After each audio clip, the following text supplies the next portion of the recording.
Bon, alors maintenant, on rentre dans l'ancienne maison de Robert Tatin. Bruno, j'ai vu qu'il avait même décoré son sol. Mais tout à fait, il fait appel vraiment à toute sa créativité, à tout son imaginaire pour restaurer cette maison, pour réaliser tout le décor d'intérieur, ce décor qui va vraiment être son quotidien pendant les 20 dernières années de sa vie. Bon, alors, est-ce qu'on peut aller visiter un petit peu la salle à manger? On va continuer donc par la salle à manger, cette découverte de l'intérieur de la maison de Robert Tatin. C'est la pièce principale, la pièce vraiment à vivre. Il a vraiment décoré ça avec aussi son passé, puisque on peut remarquer ce mobilier. Il l'a réalisé peut-être aussi avec ses connaissances de charpentier, hein. C'est un charpentier au départ, il a une formation de Il charpentier. savait vraiment tout faire, hein. Oui, c'était un homme effectivement très polyvalent.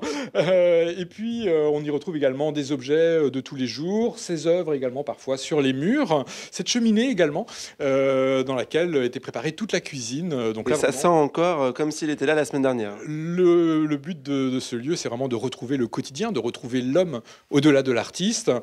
C'est aussi un moyen de se plonger dans son époque, hein. Mhm. C'est encore proche de nous, mais on peut imaginer que dans quelques décennies, dans quelques siècles, eh bien, vraiment là, on se sera plongé dans le passé et une plongée dans la période qu'a vécu Robert Tatin. Alors, est-ce qu'il y a des peintres qui l'ont un peu inspiré dans son œuvre? On peut aller le découvrir tout de suite dans son atelier. Robert Tatin a puisé dans de nombreuses civilisations, mais il a également rencontré de très nombreux artistes qui l'ont accompagné tout au long de sa vie, qui l'ont accompagné aussi dans ses recherches artistiques.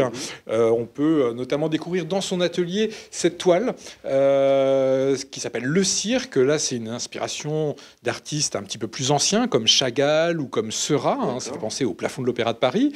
Et puis, de ce côté-ci, la toile sur fond jaune. Celle-ci est inachevée, c'est la dernière qu'il ait entrepris. Il n'a pas achevé, il n'a pas eu le temps de l'achever.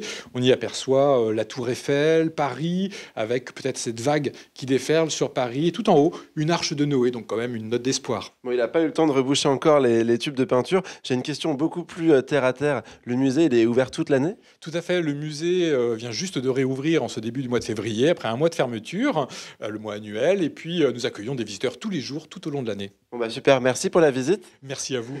Ah ouais, je vous conseille vraiment de venir visiter le musée Robert Tatin. Franchement, c'est très inspirant, tellement que moi, je sens que je vais devoir aller faire une toile. Et Alicia, du coup, je te laisse finir l'émission parce que l'art n'attend pas. Et oui.